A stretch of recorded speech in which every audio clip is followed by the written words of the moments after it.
சாமி, இந்த திவ்ய பிரபந்தத்தில் உள்ள சந்தனடை மிகவும் அற்புதமான ஏற்பாடல்லவா சுவாமி? அதில் என்ன சந்தேகம்? நம் ஆச்சாரியர் நாதமுனிகள் திவ்ய பிரபந்தங்களை பட்டோலையிட்டவுடன் அதற்கொரு இசை வடிவம் கொடுத்ததும் தம் வருங்காலத்தை முன்னிட்டே அப்படி ஒரு ஏற்பாட்டை செய்திருக்க வேண்டும். புரியவில்லையே சுவாமி. என்ன பெரிய நம்பி, பிரபந்தங்களின் இசை வடிவம் பற்றி நீ அறிந்து வைத்துள்ளாயா? இல்லை சுவாமி, தங்கள் திருவாக்காலேயே அதன் விவரத்தை அறிய ஆசைப்படுகிறேன். ஆம் சுவாமி. சரி, சொல்கிறேன், கவனமாக கேளுங்கள். அடியேனின் ஆச்சாரியரும் பூர்வாசிரம பாட்டனாருமான நாதமுனிகள் திராவிட வேதமான இப்பாசுரங்களை சாமகானம் போல் இசைத்து போற்றும்படி செய்ய வேண்டும் என்று எண்ணி தேவகானமாக உருவாக்கி இத்திருவரங்க கோவிலில் அரங்கேற்றி வைத்தார். இதையொட்டி இன்னும் சில திவ்ய தேசங்களில் இம்முறை கடைபிடிக்கப்பட்டு வந்தது. ஆனால் இந்த தேவகான இசையின் மகத்துவம் யாருக்கும் புரியாமல் இருந்தது. ஏன், நாடாளும் மன்னனும் இதன் சிறப்பை அறியவில்லை. ஏன் சுவாமி, பல கலைகளை பயிலும் அரசருமா இதை பற்றி அறியவில்லை? ஆம், ஓர் சமயம் மனுஷ்யகானம் தேவகானம் இசைத்தபடி நடனமாடிய இரு மங்கையரில் மனுஷ்யகானம் பாடி ஆடிய மங்கைக்கே அதிக பரிசுகளை வழங்கிய அரசன் தேவகானம் பாடிய மங்கையை உதாசீனப்படுத்திவிட்டார். அதாவது எந்த பரிசும் கொடுத்து கௌரவிக்கவில்லை, அப்படித்தானே சுவாமி? அப்படித்தான். அம்மங்கை பல பிரதேசங்களுக்கு சென்றுவிட்டு வரும் வழியில் நாதமுனி யோகீஸ்வரரை சந்திக்க நேர்ந்தது. அவளும் நம் ஆச்சாரியரின் தேவகான இசைப்பாசுரங்களை பற்றி கேள்விப்பட்டு அவரிடம் வந்து தனக்கு அரசபையில் ஏற்பட்ட அனுபவத்தை கூறி தன் மனக்குறையை தெரிவித்தாள். அவளை சமாதானப்படுத்திய நாதமுனிகள் தேவகான இசை மகத்துவம் வாய்ந்தது, அதை உணர்ந்தவர்களுக்குத்தான் அதன் மகத்துவம் புரியும் என்று தெளிவுபடுத்தி அவளை தொடர்ந்து தேவகானம் இசைத்து பாடும்படி ஆசீர்வதித்து அனுப்பினார். அவள் மறுமுறை அரசனை சந்தித்தபோது இக்கூற்றை எடுத்து கூறி, தேவகானத்தை உணர்ந்தால் மட்டுமே என் பாடலின் மகிமை புரியும் என்றாள். அதை செவியுற்ற அரசன் தெளிவு பெற விரும்பி நாதமுனிகளை தன் அரசவைக்கு வரவழைத்தான். மிகவும் சுவாரஸ்யமாக இருக்கிறது சுவாமி. மேலும் கேளுங்கள்.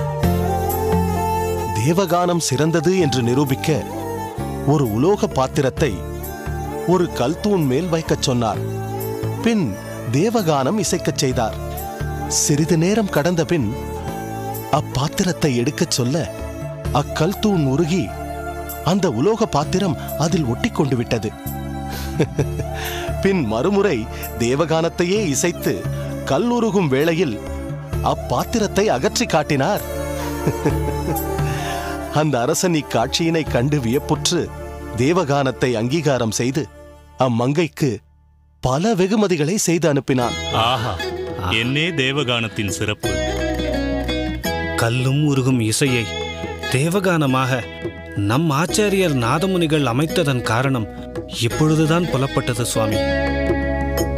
இந்த பாசுரங்கள் திருக்கோவிலில் தேவகான இசையிலே பாடப்படுவதால் மூலஸ்தானத்தில் காட்சி தரும் கற்சிலா ரூபங்களும் மனமுருகும். பகவானின் உள்ளம் குளிரும். அப்படிப்பட்ட ஏற்றத்தை நம் தமிழ் பாசுரங்களுக்கு ஏற்படுத்தி இருக்கிறார் நம் யோகீஸ்வரரான நாதமுனிகள்.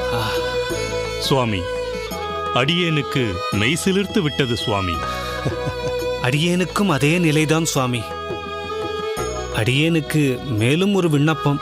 சொல்கிறேன் திருக்கோஷ்டி. அவ்வரசன் இசை பாடலுக்கும் அதற்கேற்ற நடனத்துக்கும் மயங்கினான் அன்றோ?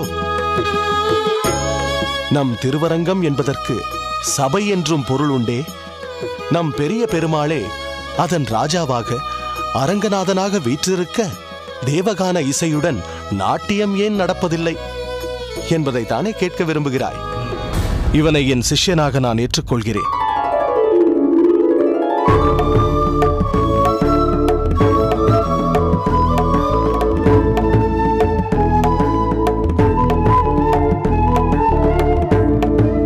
ஆனால் வரரங்கன் இந்த மடத்துப் பணியில் தொண்டாற்றப் போவதில்லை. நம் திருவரங்கப் பெருமாளின் சன்னதியில் தினமும் கைங்கரியம் செய்து கொண்டு என் சிஷ்யர்களில் ஒருவனாக இருப்பான்.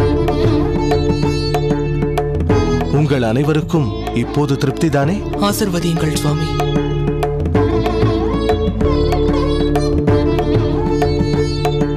கடவுளின் அருள் உனக்கு என்றென்றும் கிடைக்கட்டும்.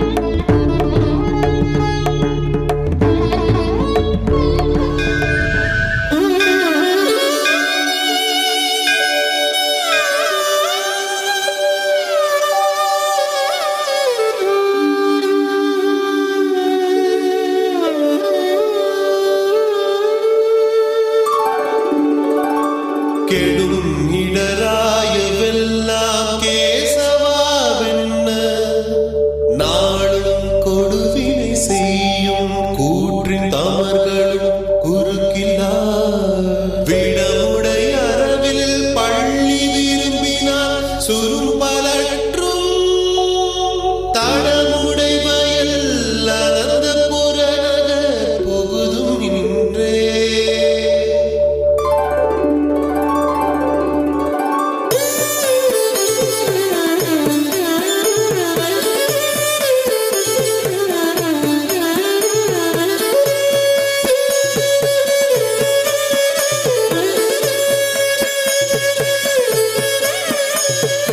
கடுவினை கடையலாகும் காமனை பயந்த காளை இடவகை கொண்டதென்பர் எழிலணி அனந்தபுரம்.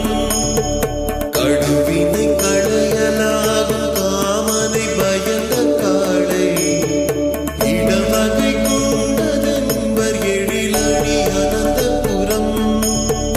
படமுடை அரவில் பள்ளி பயின்றவன்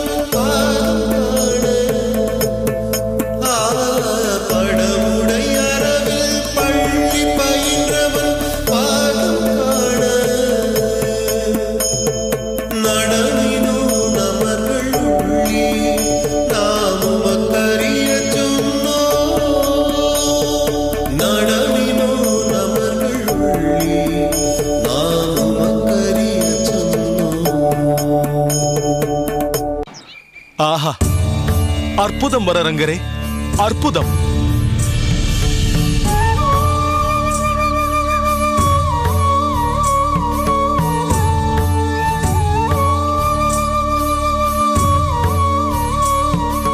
அடியேன் சுவாமி. வரரங்கா, அடியேனுடைய உள்ளத்தை கொள்ளை கொண்டாய். சடகோபராகிய நம் ஆழ்வாரின் தமிழ்வேத பாசுரத்தை தேன்மதுர குரலோசையால் இனிதாய் பாடி அடியேனை பரவசத்தில் ஆழ்த்தினாய். அனைத்தும் தங்கள் அருளாசியும் அரங்கனின் திருவுள்ளமும் தான் காரணம் சுவாமி. தெய்வவாரி அன்றே சொன்னான், வரரங்கர் தன் பாசுரம் மூலம் சன்னதி வருவோரையும் ஏன் அந்த அரங்கனையும் தன் இசையால் கட்டிப்போட்டு விடுகிறார் என்று. இன்று அதை அடியேன் நேரே அனுபவித்தேன். வரவேண்டும் சுவாமி, வரவேண்டும். அடியேன். வா தெய்வவாரி, நீ வருவதற்கு சற்று நேரம் முன்பு இந்த வரரங்கன் பெரிய கோவிலில் வீற்றிருக்கும் அரங்கனை அடியேனுக்கு அனந்த பத்மநாபனாகவும் திருவரங்க திவ்ய தேசத்தை திருவனந்தபுரமாகவும் மாற்றி காட்சியளிக்கச் செய்துவிட்டான். சுவாமி, அடியேன் அன்று தங்களிடம் சொல்லியது போல் தனது இனிய குரலால் அந்தந்த திவ்ய தேசத்து எம்பெருமான்களையும் நம் கண்முன்னே கொண்டு வருவது வரரங்கரின் தனிச்சிறப்பு. அது உண்மை தெய்வவாரி. சிலருக்கு குரலில் இனிமை இருக்கும், ஆனால் பக்தி பாவம் இருக்காது. ஆனால் இவனிடம் இந்த இரண்டும் குடிகொண்டுள்ளது. அதை அடியேன் இன்று உணர்ந்தேன். மற்றொரு முக்கியமான ஓர் அறிவிப்பை உங்கள் அனைவரின் முன்பு தெரிவிக்க ஆசைப்படுகிறேன். சொல்லுங்கள் சுவாமி. நாட்டை ஆள்பவன் அரசன், அதேபோல் சகல புவனங்களையும் ஆள்பவன் இந்த அரங்கராஜன். அந்த அரங்க அரசனையும் குழலோசை போன்ற தம் குரலோசையால் இந்த வரரங்கன் ஆண்டதால் இவர் அரசர் என்ற பொருளில் அரையர், அதாவது திருவரங்க பெருமாள் அரையர் என்றே அனைவராலும் அழைக்கப்படட்டும்.